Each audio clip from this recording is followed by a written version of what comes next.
Hi friends, it's Chrissy here with Pink Garnet Vintage, and I just wanted to share with you guys a little pro tip. And I stress this all the time in my own store, and it's one thing that I really have a hard time getting through to people the importance of. But it is actually clustering the same type of items. So like right here behind me, you can see this bookcase pretty much has all vintage toys on it, and then the one next to it has all glassware. It actually, standing here, this is a good angle. It actually gives you an idea of the same. Your eye, if you are looking for vintage toys, your eye is going to be drawn to that area and you're going to go and like look closer. And same one for the one with glassware there. Where, let me just turn here and just show you when you see these booths, you're going to look at them and it's like a little bit of whatever, and your eyes will just tend to like go over it.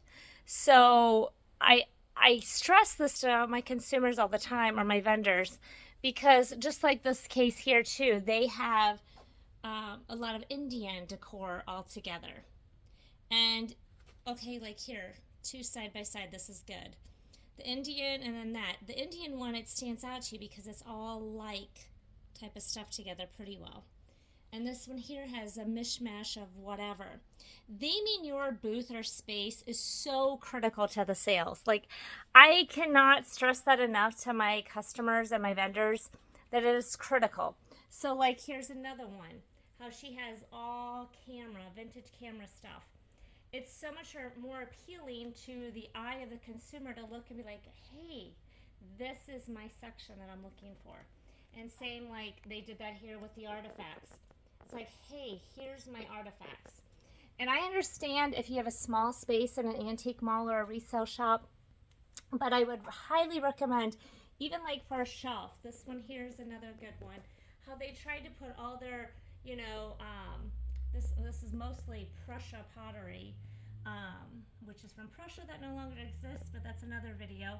But they tried to put all that together, and it's just more appealing to the eye versus having a mishmash of stuff. And then like this one here, they tried to put all pretty well jewelry to give you an idea. And then same for, oops, sorry about that. Same way down here, they tried to keep it for the most part pink depression with a couple extra pieces. But the whole stress that I'm trying to do is like create a visually attractive, a visually appealing area or space for your consumer, because that's who you're trying to target. And they only have seconds in their little mind when they're actually scrolling by to see, hey, this is my stuff. So like this here, they have the green uranium glass. And then, their eagles all together, and then more uranium glass.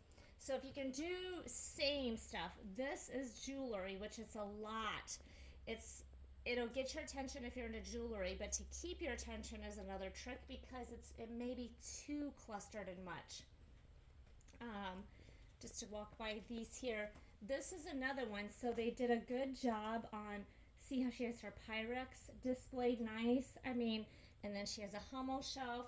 So even in small spaces, you can cluster and group together, like things together, and it just, I'm telling you, it'll increase your sales, move your products so much faster, because it's all about the split seconds that you have to captivate your customers' attention and what they're looking for.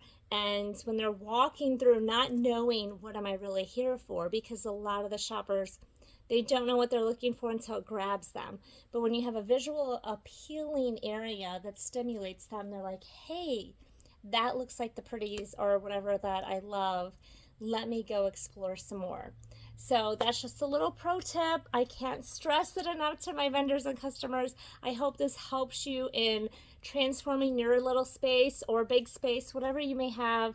And until next time, stay awesome. Bye, guys.